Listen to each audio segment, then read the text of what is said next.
Whenever you're ready. All right.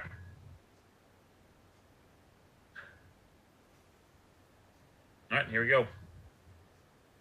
And welcome everyone to Sports on Tap. This is our summer spotlight. My name is Ed Dick. I'm alongside Rob Troutman, Josh Jeffy. Sean Duffy is on assignment. My cohort, my compadre, my colleague, any other word that starts with C that means friend. We're all there. You're watching us on live on our YouTube page, and then we're also on Twitter at SOT Podcast. Check out our website, sportsontappodcast.com, and make sure you send us emails at sportsontappodcast@gmail.com. We're going through. We've had the pleasure of talking to some other folks from the media scene over the course of the summer, and we're very, very lucky and very happy to have. I think he's friend of show status now. A person I've known for a long, long time through the soccer realm. He is the head coach of the Brunswick men's soccer program. This will be his 10th season overall, 10th season at Brunswick, his 13th season overall as a head coach in Greater Cleveland High School soccer. He is the director of coaching for boys for the Brunswick Soccer Association and the president of the Greater Akron Soccer Coaches Association, and sits on the state board, joined by none other than Ben Dotson. Ben, thank you very much for coming on the show today. Yeah, thanks for having me on. It's a long list of things. So again, as always, it's a pleasure to be back. I continue to love these conversations. So thanks so much for having me on again. Ben, you're going on a decade here as the head coach of the men's program at Brunswick. You are the winningest coach in program history, accomplished last season. Congratulations on that accomplishment as well. So talk a little bit about the 2021 season. Some of the players that made a big impact, and then some of the players that'll be making an impact going forward.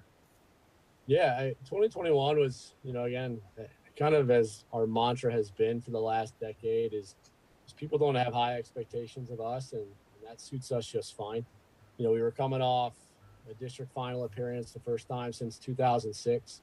We had graduated the best player in program history, an All-American, Cole Peretti, who now applies his trade at, a team that won the national championship 2 years ago at Georgetown. So, we lost a 4-year starter in goal. So expectations weren't very high. But the cool part is when I started here all those years ago, this was the group that was, 7, 8 years old, and to watch them grow from young boys to men was awesome. We had a strong senior captain in Timmy Gronert who really rallied the troops.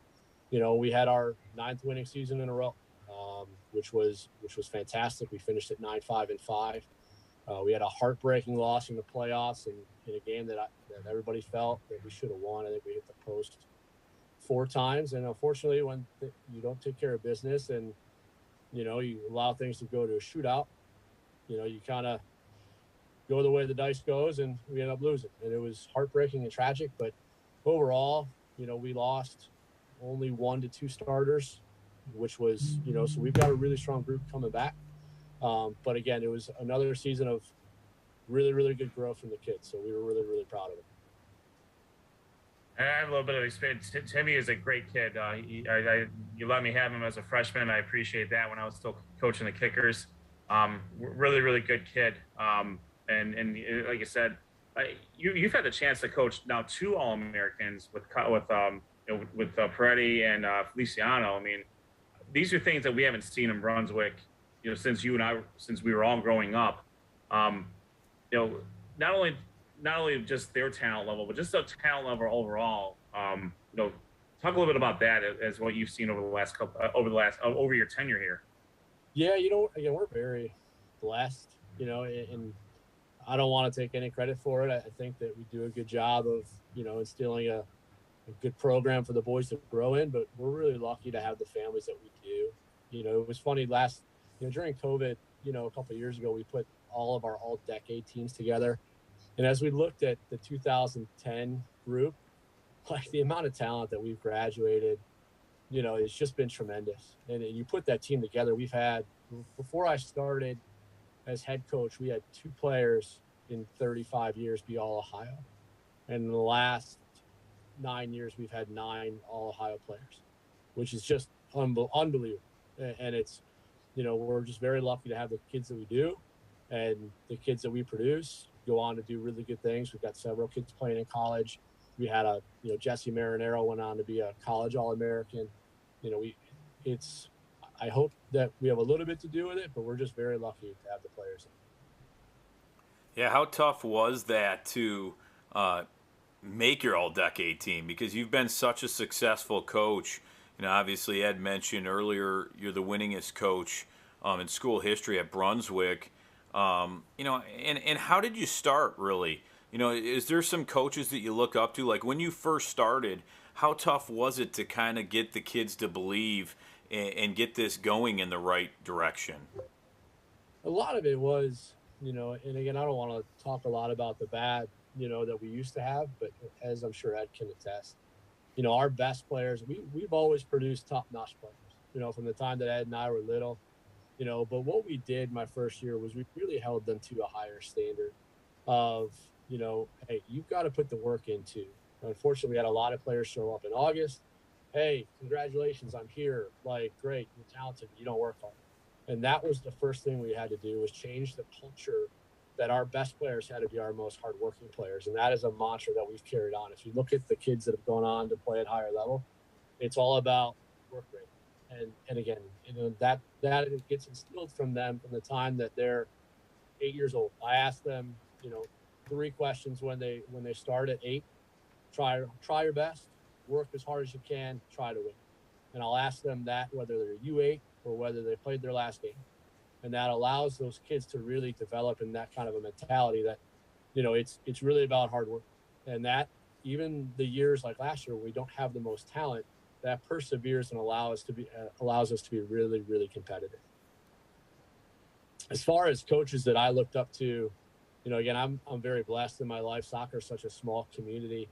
When I was growing up, I obviously had really good coaches, and then I took a lot from my college coach, whether he knows it or not, but I learned a ton from Tom Clark, who's actually a teacher at one of our middle schools. Tom is a tremendous tactician. He's very, very intelligent. And watching him coach when I was in college, I thought he was extremely smart. And then, I had a really good mentor in my 20s. His name was Brian Michelson. Brian was a state championship coach at Holy Name and really took me under his wing.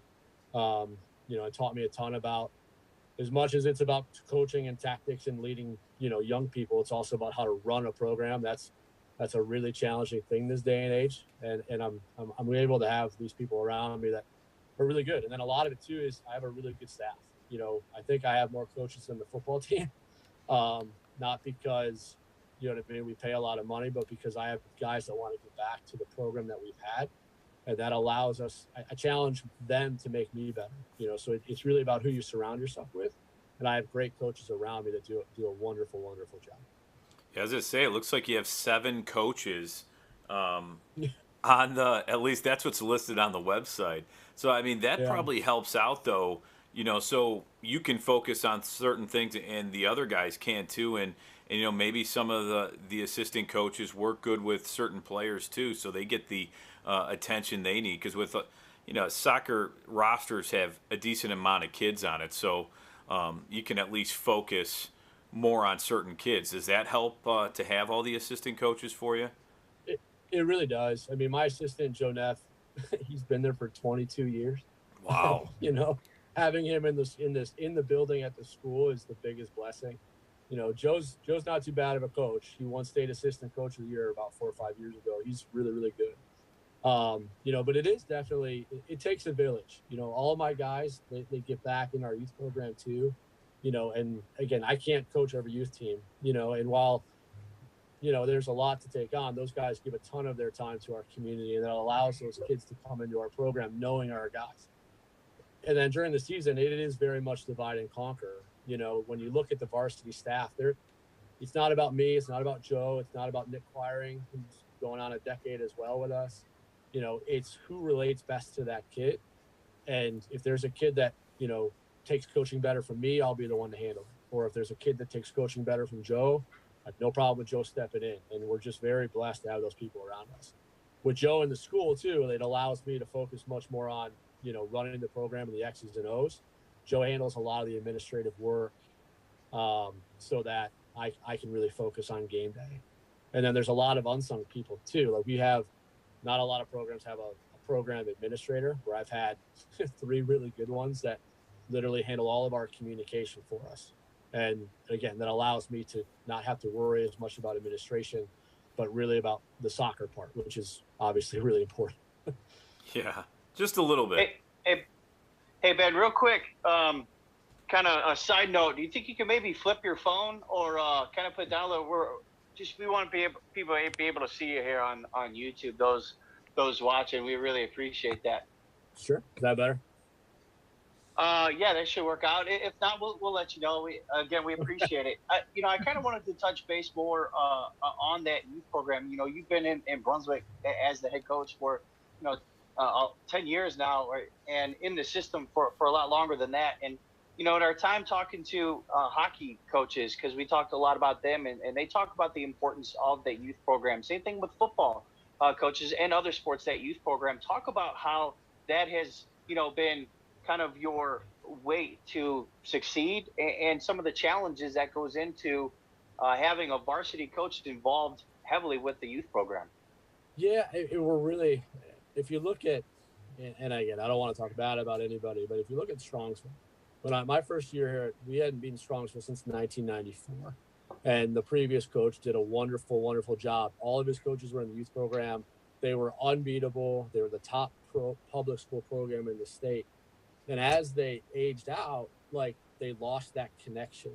And I don't think it's any secret why, I think I'm 5-2-1 against Strongsville now, or 5-2-2 after last year. It's like we really connect with our youth kids, and that allows those kids to come in.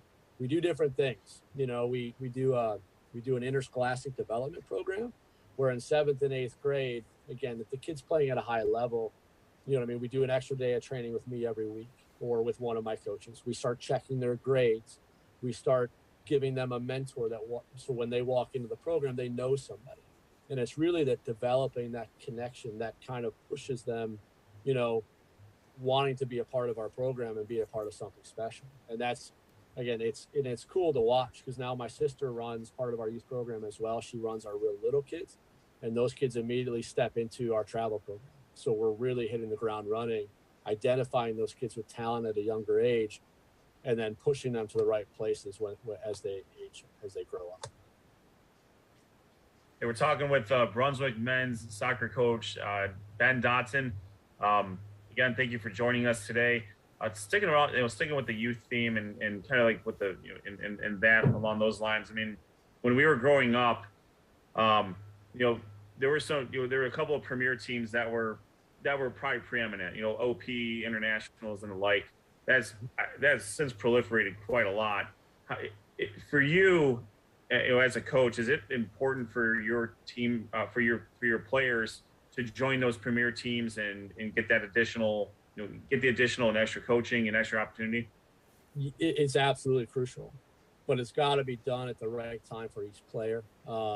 Every player grows at a different rate, and as they, again, being so close to it, as they develop and they grow, I have those conversations with parents, not necessarily about what club to go to, but about where they can find a really good coach. Again, I've coached for different clubs in my career and had really good people, that I've worked for, but it's never been about club for me. It's been about finding the coaches that are going to teach them the right things. 1, how to be a good human being.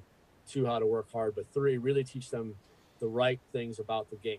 If you have a U12 coach that just wants to win, we don't want to send our players in. So as our players are ready and they have the right appetite for more soccer and more high level competitive soccer, we push them into the youth. We push them into the premier ranks at the high school, and because it allows them to establish themselves at a good club. Because at the high school level, 95% of our kids play year round. There's the occasional freak kid like Jacob Mancini who doesn't play soccer, outside of being a stud baseball player, but he was a tremendous goalkeeper last year. But those are the few and far between. But 95% of our kids at the high school level play at a high level all year long, which for us, it only makes things more competitive. You know, it used to be, oh, wow, this kid plays club. Like, he's really, really good. And, you know, those kids immediately get put into the varsity, whereas our JV teams are very successful too, because we have really good players all throughout the program because they were pushed to the right place at the right time at a young age. And you know, we're just outside of that, outside of the big bubble, where, you know, the big private schools like Ignatius and Ed's, you know, can potentially poach. Have you noticed that, you know, has anyone from Brunswick or anyone of note, you don't have to name names, but, you know, have we lost anybody with respect to some of the private schools, like a Padua or a Holy Name or even a Wash Jesuit? We've been really successful at what I would call anti-recruiting. You know, it's, you know, one of my assistant coaches tells people that I give people blue Kool-Aid when they're 8 years old and make them drink it until they're 14 and they don't want to go anywhere else. You know, but it's really about, you know, giving kids, you know, a positive program to go into, something they want to be a part of. If you look at like Strongsville, John Felton, the girls coach there for many years, made the coolest thing at Strongsville to be a Lady Mustang. And there's a reason that they've had so much success. And we kind of do the similar thing. Like, we do a lot with those kids wanting to be ball boys, and we let them have a halftime show, and, you know, we bring them in our locker room, which is really, really special. And they just have that sense of this is where they want to be. We've lost a couple, of course, you know, Catholic kids that want to go to Catholic education. And hey, I was that kid. I was a Brunswick kid who, you know, unfortunately needed a little bit of guidance when I was younger, and my mom sent me to Padua, and it was a great decision for me. But for the most part, we really hold on to our own kids. And that's huge for a program, a public school program that wants to get to where you guys are right now. I mean, like you said, I don't believe you see too many Strongsville Mustangs or Medina Bees. Folks that grow up in those communities move out, go elsewhere, unless it's just something that their family does or whatever the case is. Right. You know, that retention it's so important in all sports. We talk about with the football coaches and some of the hockey coaches as well. And it's certainly no different on the soccer end. Right. And that's where the youth program being so involved in it is so key, because those kids know us. Absolutely. And it's a great youth program. I mean, it's, you know, I didn't spend as much time there as you did growing up, you know, but, you know, a lot of things have changed since then, obviously. And speaking of some of those changes, you know, started out 10 years ago, assistant coach before that, you know, even the last 5 years, things have changed infinitely, from not only just from the on the field aspect, but the off the field aspect too, with social media and the like. What are some of the biggest changes you've noticed? We'll start off the field, because I think it's going to be pretty relevant here, and then definitely on the field as far as you know, as far as maybe tactics, or, you know, if there's a new thing that's going on. The reason why I bring that up is obviously in a lot of sports, you know, baseball has analytics, basketball, everyone's shooting threes now because of Steph Curry. Football, teams are going for it on fourth down. They don't trust their punters or kickers anymore for some reason. I don't know why. I'm not mad about it at all. But and you sound like you got a personal gripe there or something. He's acting like he was a kicker at one point in his career. Well, the problem with Ed was he could never score goals because he was constantly kicking them over the goal. So I think you found the right. Yeah, I believe it. About 10 years too late on that one. But yeah, like, so this was, since I went on that route, we were there. You know, is there anything different? You know, is it still just basic 11-on-11? You fit the personnel, and you run with it, or are there new techniques, new tactics, new formations that you're able to roll out that maybe weren't thought of years ago? You know, it's weird. About 10 years ago, there was in my opinion, that there was a really big change to pressing. And pressing is really, it's no different than basketball, playing a high press. It's setting traps and, you know, doing things up the field organizationally that a lot of the naked eye doesn't see, that our kids know that they're doing, which has really caused us to be successful. You know, our teams have constantly been built on really, really fast kids. So we're able to close players down really quickly. And the point is, again, no different than basketball. If you turn them over higher up the pitch, you know what I mean? You have less in your way, right, to go to the goal and score goals and get opportunities and keep the other team under pressure. And as you watch it, like it's actually more of a scientific approach. You know, there are things like we'll go scout opponents and we will look for weak players that we want to force the ball to. And we will allow them to do certain things until they play that pass where we want it to go. And we'll immediately jump on that player, try to force a turnover. And at that moment, because, you know, they've lost the ball, they scramble and we're able to score a lot of goals that way. And that's been the biggest change, at least in my opinion. And if you watch different leagues in Europe, there's coaches and managers that believe in, you know, possession till the death.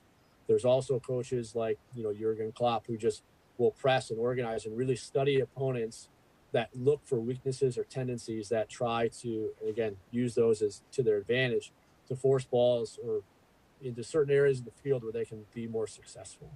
And that's what we've tried to do. Ben, in your time as coach, kind of a simple question, but maybe a complicated answer. What's been the biggest difference for you, if any, changes in the student athlete that you've seen, witnessed, attitude-wise, physically? Yeah, what differences have you noticed in your time as head coach? You know, it's funny you ask that question. It's, you know, I'm a big believer in education, and, you know, last year was a struggle for us. And I always look at myself first. And, you know, I looked at, you know, we kept asking ourselves, why aren't they getting this? Why aren't they responding? We've done this in the past. It's worked. And honestly, as the more and more I thought about it, it was like, hey, this is on us, guys. We've got to adapt to them. It's adapt or die. And, you know, what we saw over the last couple of years is stuff that we had done in the beginning in 13 and 14, where we could really ride these kids and push them really hard and get in their face. And, you know, this is a different group. And I think the biggest thing is again, for this group that we have this year, is that a lot of it is like, I've set the tone for so long that, you know, they're getting tired of hearing from me. And what we're doing is we're putting a lot more of that leadership on the players themselves. And so what we've tried to do is give them a lot of ownership of it. I make all 4 of my captains every year read the same book. It's called Extreme Ownership. It's written by a couple of Navy SEALs that really drive culture and how to deal with things. And it's about the basic premise of the book is, if you take ownership as a man, right, and you put your hand up and say, hey, I made a mistake, it allows them to do the same and be vulnerable and grow up. And it really establishes the point that there's really no bad teams. There's just bad leaders. And we've tried to get our kids to take those steps to be accountable to themselves, to their teammates, and to their coaches. And that, this year, again, is something we're trying that's much, much different, so that we can allow our players, right, to really run the program versus, you know, me. Because if the players lead, we're going to go so much farther than it's just me and Joe and Nick. You know, have there been any players over your last 10 years or even recently that you saw as a freshman or in the youth program and you just saw them develop more than any other player that you've had? I know you've gone through a ton of players, but is there any player that has stuck out that you said, you know, in the youth program he was a good player, but he kept working so hard at it and followed kind of your guidance and what the youth program had to offer, and when he went through high school, freshman, sophomore, junior, senior, whatever it was, that you saw just a huge jump, and now they're successful soccer players or even a coach now? Yeah, there's one that comes to mind. And again, he was not the world's greatest player, and he would tell you that too. But the player that comes to mind is Justin Pullman. Justin graduated in 2015, and he is the greatest captain we've ever had. Growing up, he was above average, you know, but I have never seen a kid work as hard as he possibly can, game in and game out, practice in and practice out, set the tone for everything we do. I'm very proud at this point in my life to call Justin one of my very best friends. You know, and he was actually on staff last year, and it was great to watch, right, him try to take himself and, you know what I mean, like really try to motivate kids, and because he's such a self-motivated person. Like, and it was cool to watch him start to take the steps that I took as a young coach, right? Fail sometimes, give him the guidance. Hey, dude, I learned this. You know what I mean? And it was just awesome to watch him really start to grow. And watching him interact, 5-6 years later, after he's graduated, he's a great mentor to our kids, was really, really cool to watch. Absolutely. Hey, we're talking with Brunswick men's soccer coach Ben Dotson. He is the all-time winningest coach in program history. Things go what we think will go next year. He will record his 100th win as a Brunswick head coach. No small feat at all, given where the program's been. So let's look forward a little bit here, Coach. Where we, who are some of the players that are? You mentioned, last year we were pretty young. A lot of guys, a lot of players coming back this year. Who are some of the players you're leaning on? I mean, we have some really good players. I'll start with that. But this group has been a group that since they're 7-8 years old that responds to one player more than any other, and that is Josh Lord. Josh was first team all district last year as a junior. He had 10 and 10, and when Josh's game is on, he's amazing. I can say this without pause or reservation. Josh is the smartest player that I've ever coached. And that's a lot of players. And Josh since the time he's been young, in our youth program, he played up 1 year, 2 years. He's always challenged himself to really learn the game. And it's like coaches say, wow, it's really cool to have a coach on the field. No, Josh is a coach on the field. He digests information so quickly and understands what the opposition is doing. He can say, hey, I'm going to do this, and I already know why. And he's just tremendously smart. Our captains outside of him, we have a great defender in Josh Kriesick, who was first team All-Gazette last year. Probably the most athletic kid we've had in a really long time. He kind of reminds me of Landon Donovan in terms of speed. Landon Donovan, you thought he was running at full speed, and then he would just have a little bit more. I've never seen Josh Kriesick lose a race. We have a kid who runs a 4.4 who plays outside mid, and Josh Kriesick will always beat this kid no matter what happens. It's really uncanny. He just never loses a race, and he's really fast, and he did a really great job last year in the back along with Timmy.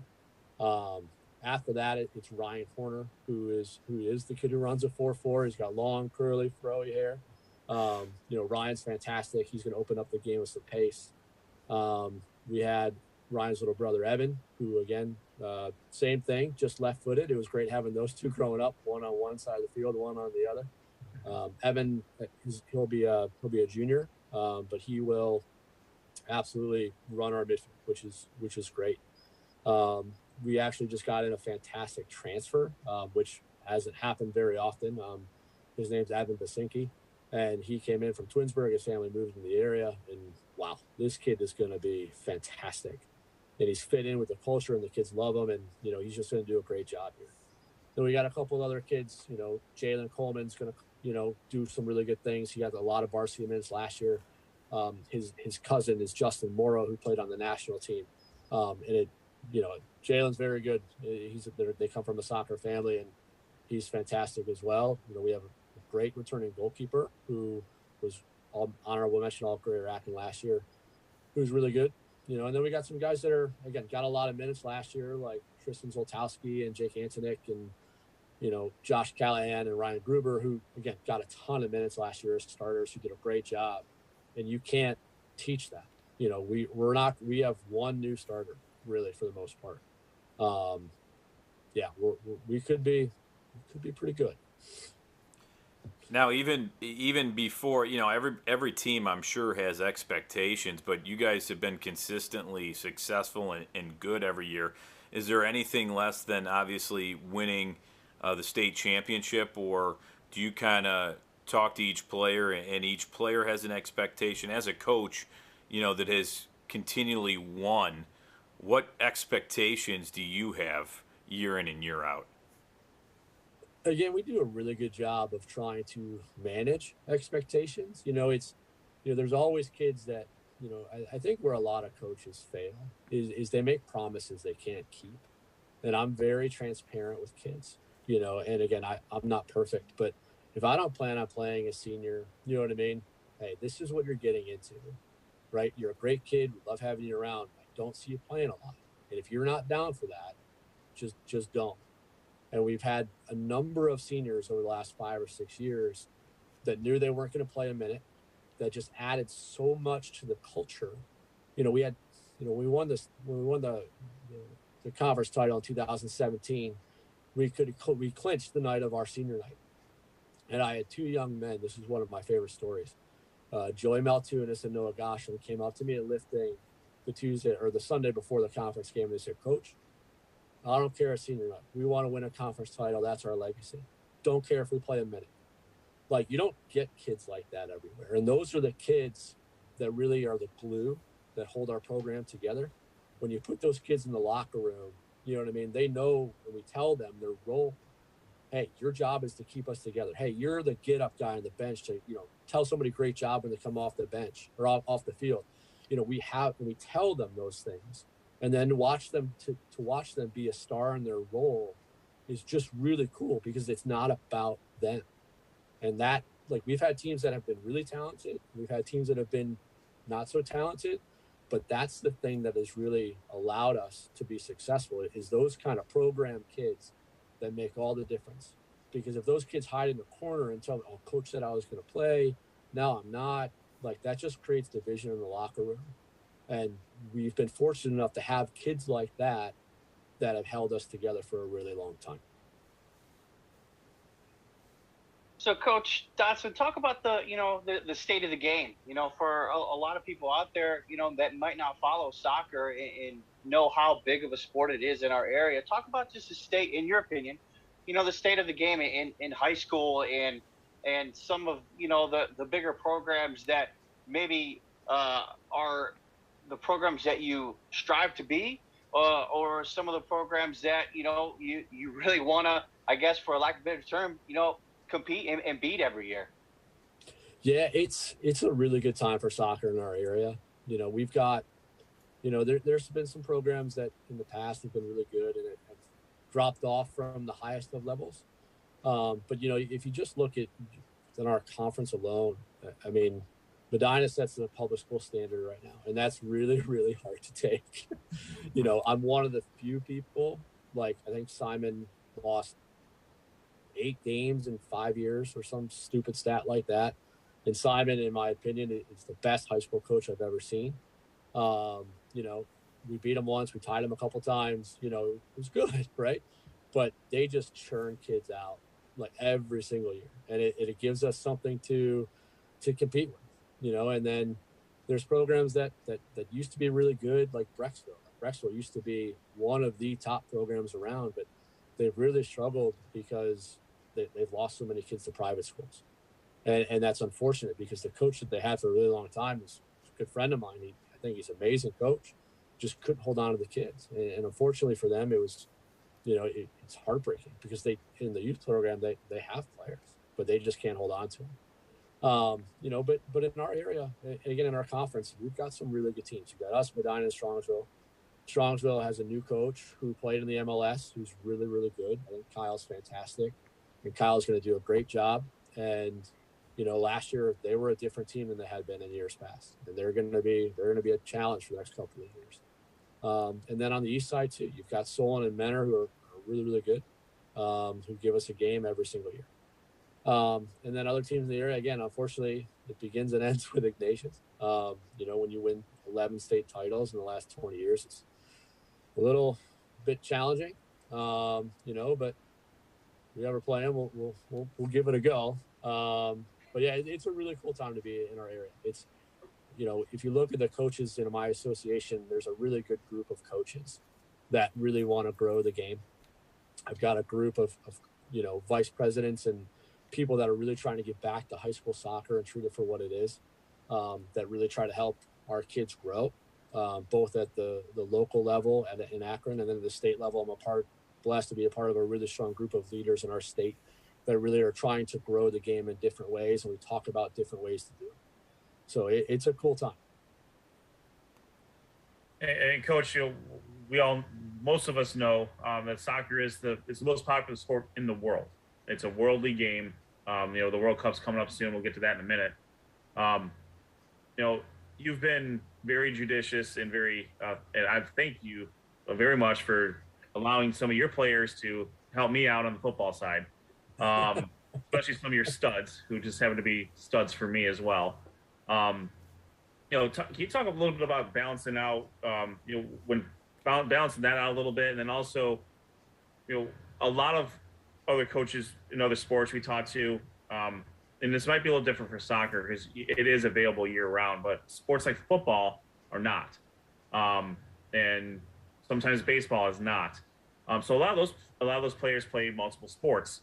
How, in your opinion, is it that important for soccer players to play other sports to work in different muscles in their bodies, or because soccer is available year round in various forms that it may not get as burned out from it? We struggled with that for a really long time. I think it was my second year as head coach. Joe and I looked at each other, and it was like clockwork. It was the third week of September, and every year we seem to go through the same problem, right? Kids are done. They're exhausted. And what we learned is again, because your point is our kids do play a lot year round, and there's a lot of high school coaches who think that they should, as soon as June 1 hits, they're hitting the field. Well, 95% of my kids play club. Like, why do I need to be there day one? Like, and it's not that I don't want to be. It's not, but they need a break and they need a different voice. And we don't start. So the state championships for club are usually the first week of June. They're on a mandatory 3-week off period, and without question, they're kids. They're 17 years old. You know what I mean? They have to take a mental break. Again, they have to keep their active, fit lifestyle. That's just part of who they are, and we've ingrained in them. But from a soccer part, I want them to forget about it, because when they come back in July, like we literally just started just before the weekend, like they're going to hit it hard. And what we found is we extended that out so that instead of downturning the third week of September, we started peaking at the end of the season, which allowed us to win a couple conference championships, allowed us to get to a district title game, and it's not perfect. It's always going to be tweaked and changed. But I'm a firm believer that kids need time off. Even at the youth level, I coach my son's team right now, and we had a young man who's just exhausted. I said, take him out of here. Like, because if I burn him out at 12, he's going to be no good to me when he's 18. It's that careful balancing act to allow kids to be kids and make sure that you're doing things when they have the right appetite to do so. Parents ask me all the time, when's it right for my kid to play club? I said, when they want more. If they get tired and they don't want to go to practice, it's time to back off. And it's a really fine line that we've got pretty good at navigating. I think that's an interesting thing you said there, is not to wear these kids out at a young age, because you're right. When you're young and you're playing a sport that you think you love, if you wear them out too much, they might not want to play anymore.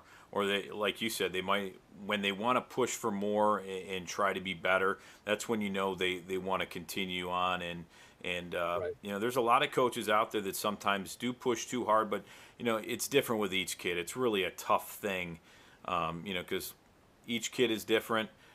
You're trying to do the best for them, and a lot of these coaches, I'm sure, are trying to do a good job coaching and teaching, but it is tough not to get these kids to not enjoy the game anymore and play. What did you think about the University of Akron? I know they've had some success, a smaller school, but in the game of soccer, they not only were successful and made it really far, but they produced some really good MLS players. Talk a little bit about, right up the street, really, the University of Akron and what their soccer program has done for maybe some smaller colleges that aren't the UCLAs and the Stanfords and the bigger soccer programs like that. Yeah, I think, and again, it begins and ends with a coach who had a vision. Caleb Porter is, again, I don't know Caleb, but he's a brilliant soccer mind, and I believe he had the opportunity to coach at Indiana. He's like, no, I'm going to stay at Akron. We have something special here. And he was able to capitalize on a lot of local players. Like, if you look at one of the best players for Columbus, it's Darlington Nagby. Darlington's a local kid. He moved here from Liberia. He played at St. Ed's. He got recruited to Akron. He won the Mac Herman Trophy. Now he plays for the Columbus Crew. He won MLS goal. He had that MLS goal a couple of years. He's absolutely fantastic. And a lot of what Caleb did is he was able to hold on to local players who were really, really good And that started to grow national attention. They started to get national level recruits. And a lot of it was culture and style of play. They played really good soccer, and it's really cool to watch. So, they've put players consistently in the league year after year, and it's just, again, it's really cool.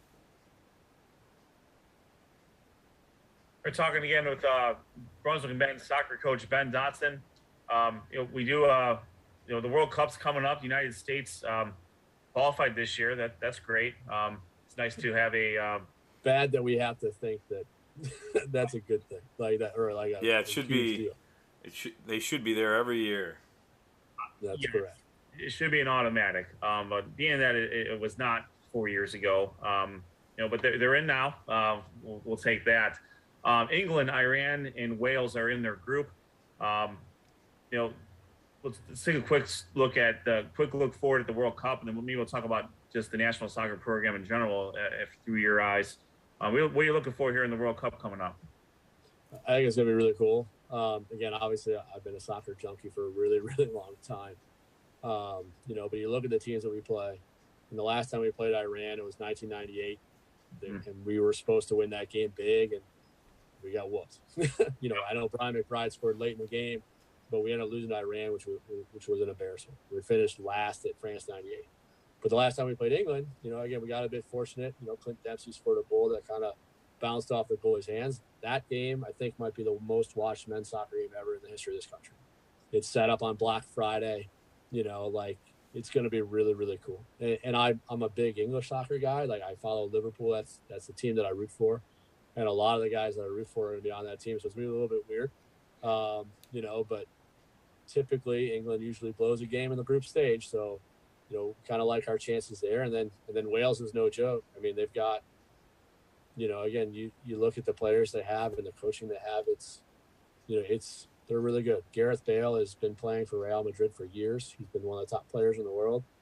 So we've definitely got some challenging games. But if you look at the players that the U.S. has and the young core that they've established from players who didn't really stay in MLS and they pushed themselves for more by going to Europe, there's some fantastic talent there.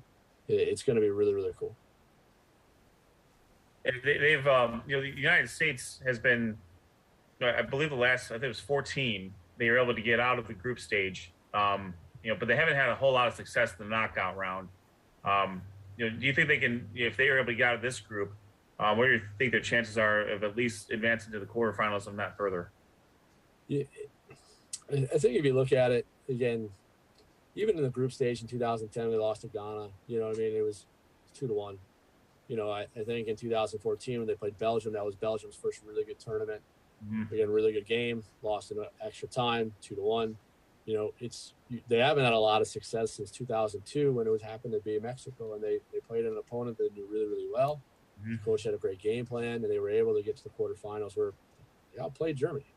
But if you look at it this year, like, I think the biggest thing is they have a winnable game, either way when they played, Group A, and I think that if they can get through, again, somehow first or second, I think you've got the players. If you watch the U.S. really through qualifying, the coolest thing that I watched is they had a really good mentality.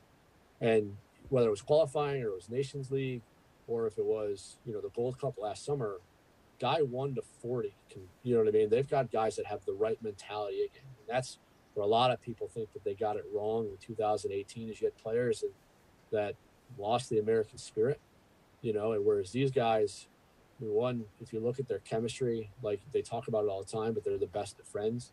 And I think that goes a long way. But I think they've regained that kind of American spirit that always makes us so proud of the way that they perform. And we'd be remiss if we didn't talk about Christian Pulisic. I mean, having not seeing him in a World Cup 4 years ago was a disservice to all American soccer fans. So the fact that he's still very young, well, he'll be leading the team here. Talk a little bit about his impact. As far as that camaraderie and that culture. I think, again, if you look at Christian, you watch what he does, and he's just so competitive. And it's, And Greg Berhalter's done a really good job pushing the right buttons with Christian watching from afar. You know, it's when does he give him the captain's armband? When does Christian come out with the right mentality? And Greg's done a really good job managing him. And he's just, the biggest thing about him is he's got that chip on his shoulder. And I think again, when he moved to Chelsea a couple of years ago, like, it was not going to be easy, and it hasn't been easy for him. But that's the difference in the American player that plays in MLS and the one that plays in Europe. Christian has never wanted to be comfortable. And as you read, like, he put out a really good piece a couple of weeks ago, right after they qualified, you know, a couple of months ago after they qualified, about, you know, his feelings after they lost down in Jamaica in 2017. And he's always going to have that chip on his shoulder. And I think that kind of really reverberates in the team. It's really contagious. And that's just, he brings a different mentality because he's played at a level where he's got to fight for it every day at Chelsea.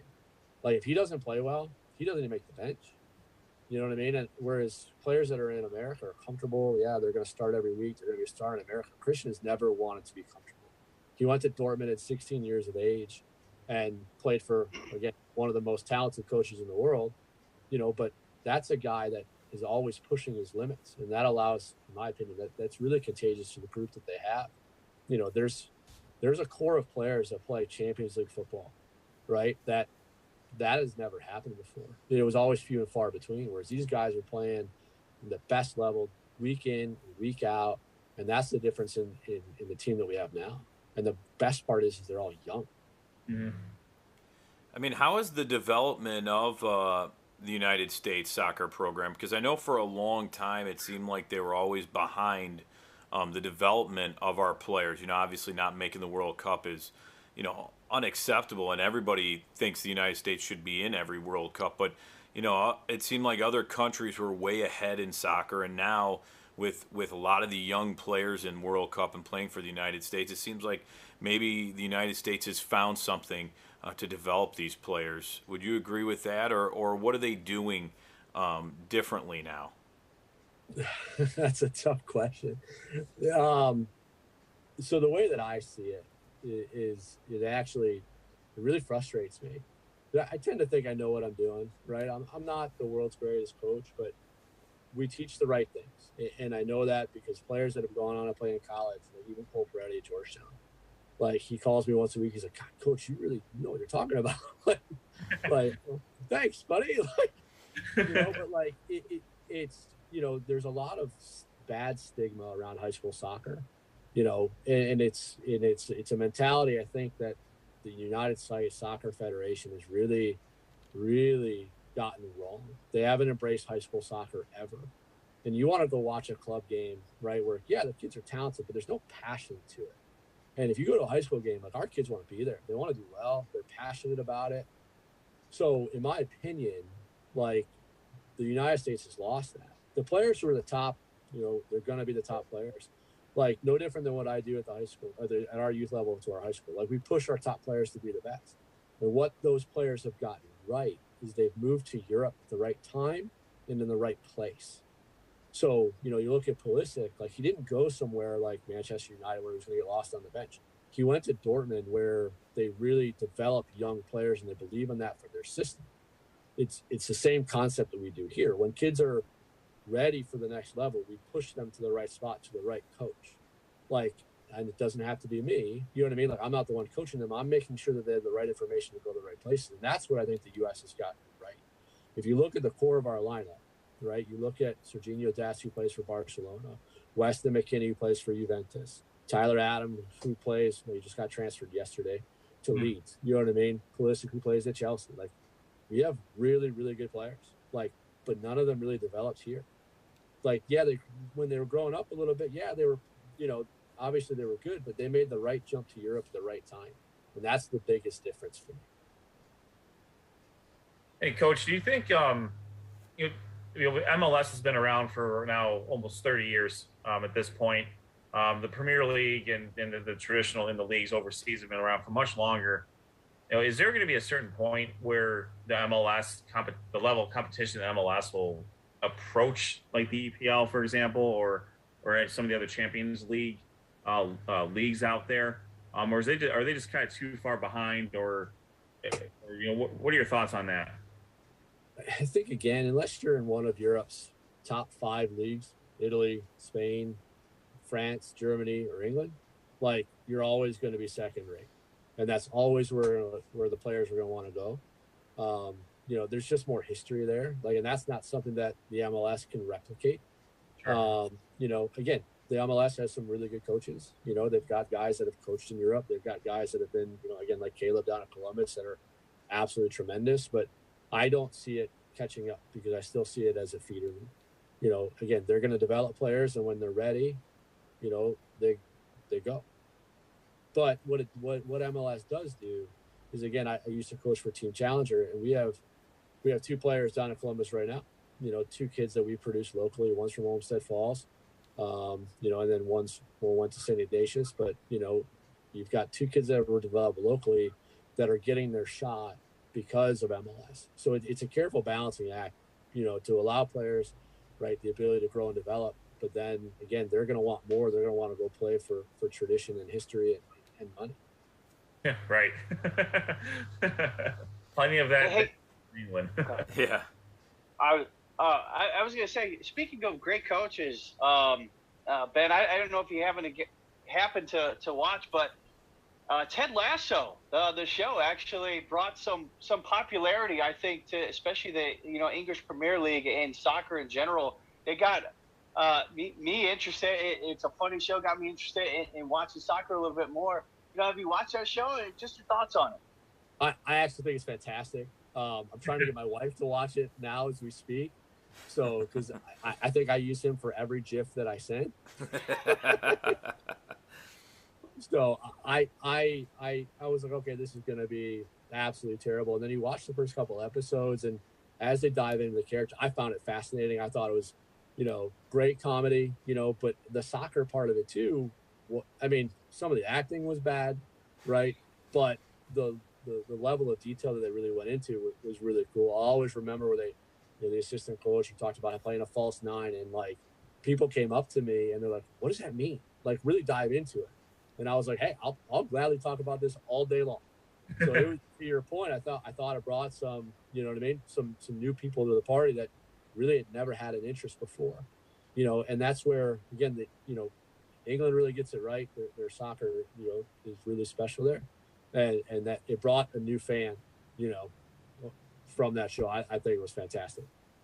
Have you taken any of Ted Lasso's coaching aspects and brought it into your own?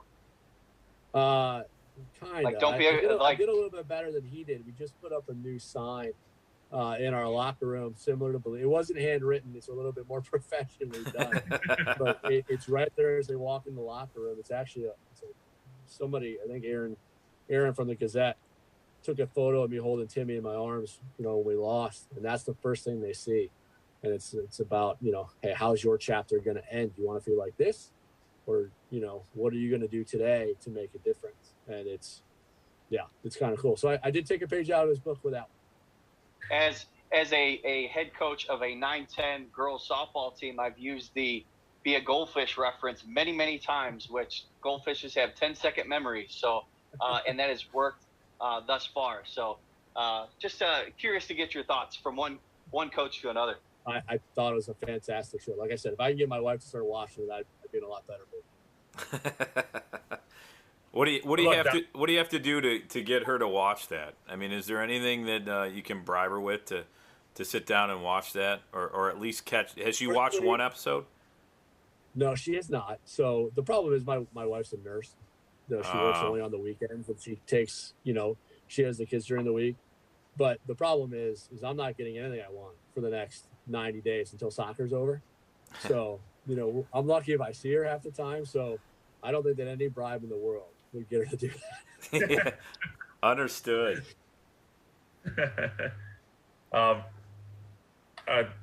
This is probably not as serious of a question, but I kind of got volunteered. I volunteered myself.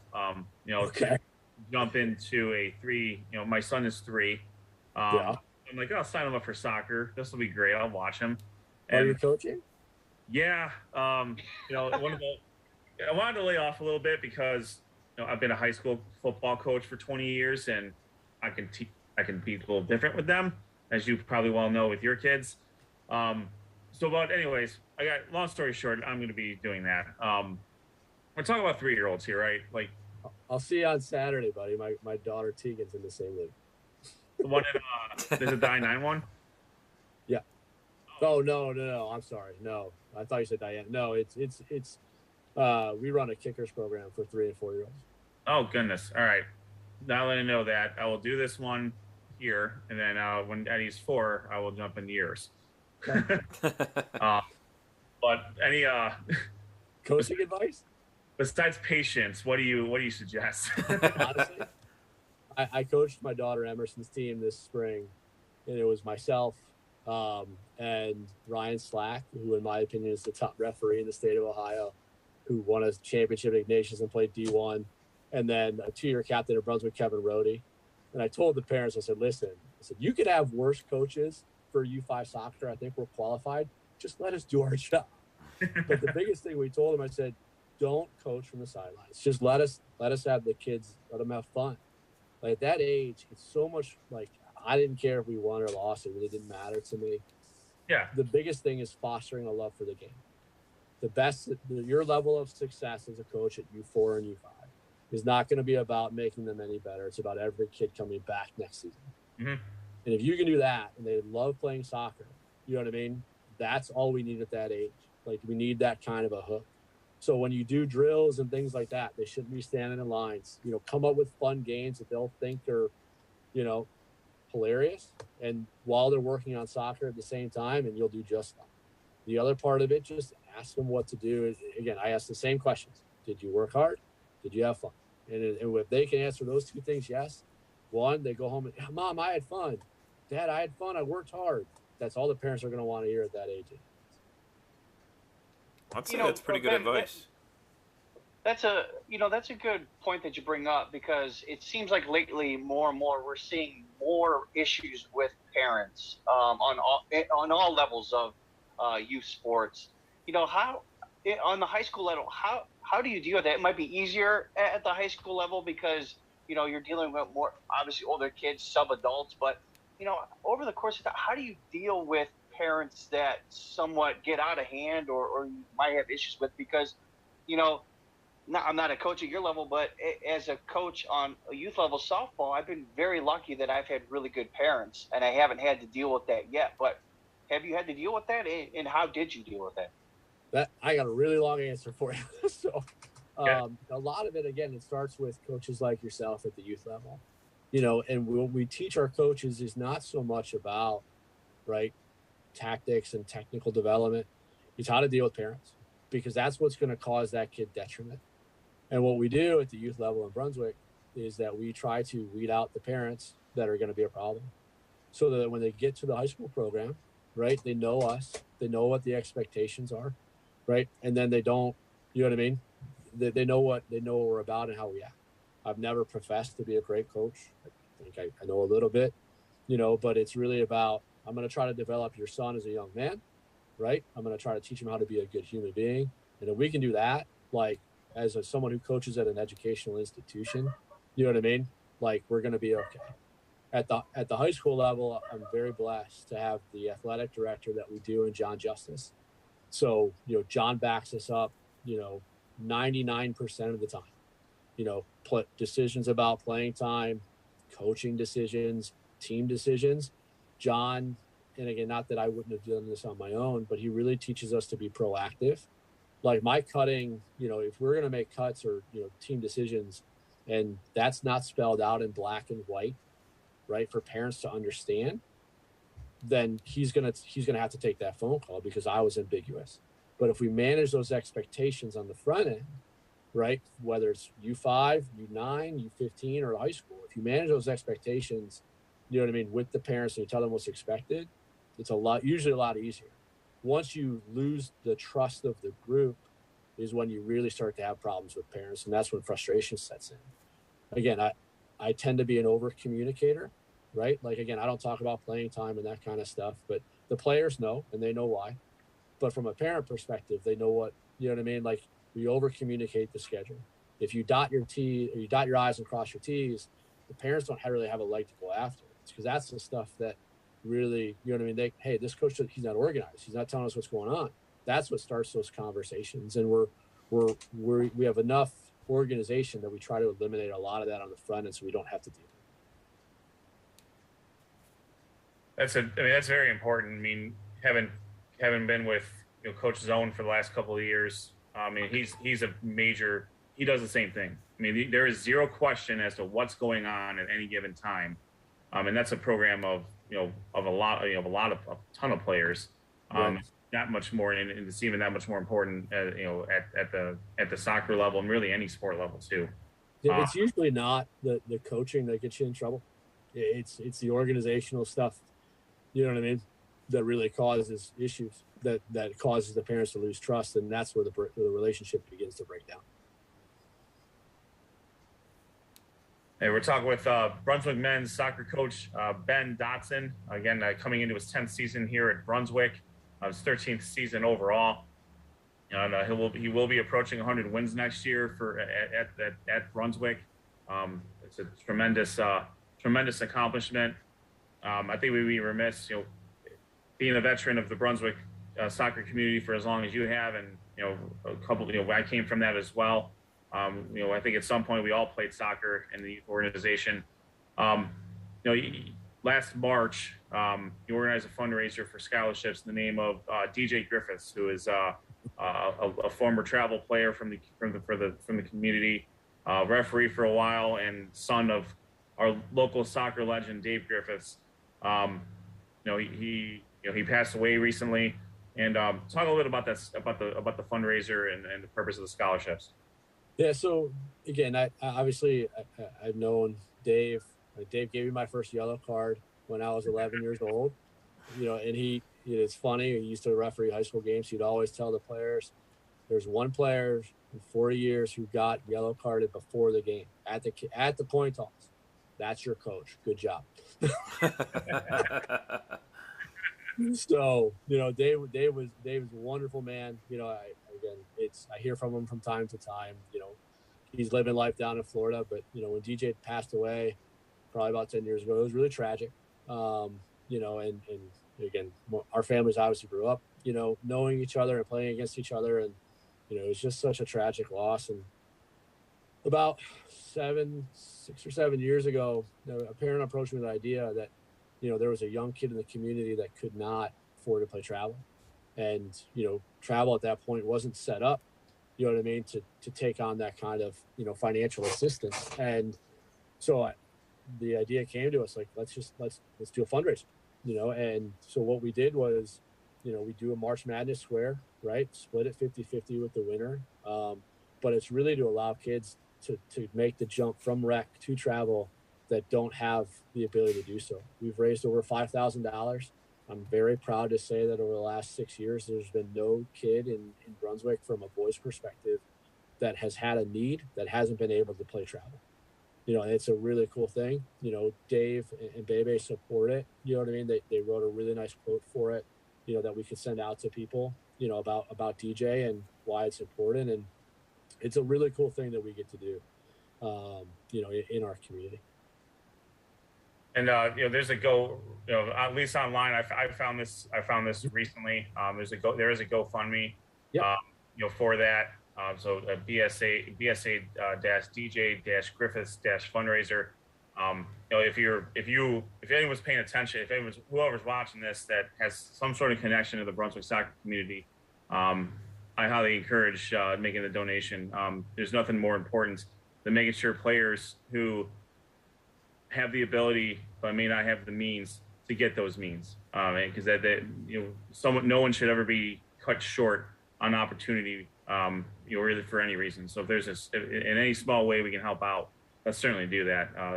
Thanks so much for shouting that out, Ed. I really appreciate it. So it's really a cool thing that we get to do. Absolutely. Guys, any other questions? Any other comments, questions for Coach Dotson? No, I just want to say, Coach, thanks for coming on today. Best of luck this season, and we'll get that GoFundMe link on our website, and we'll blast it out on social media so people can get a good look at that. Thank you so much. That really means a lot to us. Yeah, thanks for coming on. It's always great to talk to you, whether it's World Cup, high school, soccer, college. I mean, we could talk about it all, and even in the youth program, I think, you added such interesting and great topics and really dove into it a little bit. And want to thank you for your time. I know, we've been going above an hour, and it seems like with all our guests, once you get rolling a little bit, everybody wants to hear what you have to say. So, great stuff tonight, and thanks for coming on. Thanks again for having me. All right. Well, Ben, thanks a lot. We've known each other a long time. I'm very happy that we can, we can do this. Promote the program that we all grew up watching and supporting, and be able to promote a little bit. You've done a tremendous job in the community and for Brunswick. So very pleased that we're able to talk in a forum like this. So thank you very much. I love every time I come on. You guys are wonderful to talk to. It's a cool thing that you guys do too. I love local sports. I love, everything about our community, and I listen to you guys all the time. I think it's fantastic what you guys do. It's such a good local thing that goes on, and I'm just very lucky you guys have me on all the time. So I appreciate it. All right, best of luck this year, and we'll definitely catch up. If nothing, maybe not before. We'll catch up. We'll catch up when we catch up. We'll certainly won't go as long as you did last time. I will see to it that doesn't happen. All right. Thanks, guys. I appreciate the time. Thanks, Coach. Coach Ben Dotson, the Brunswick men's soccer coach for the Blue Devils program. He is the all-time winningest coach in program history. So we thank him for coming on. I think we'll wrap it up here for this edition of the Summer Spotlight for Sports on Tap. Again, we are on YouTube. You also see us at Twitter. We're on Facebook as well. And then check us out on our website at sportsontappodcast.com. Again, for Rob Troutman, Josh Jeffy, and Sean Duffy, I am Matt Dick, and we will see you on the other side.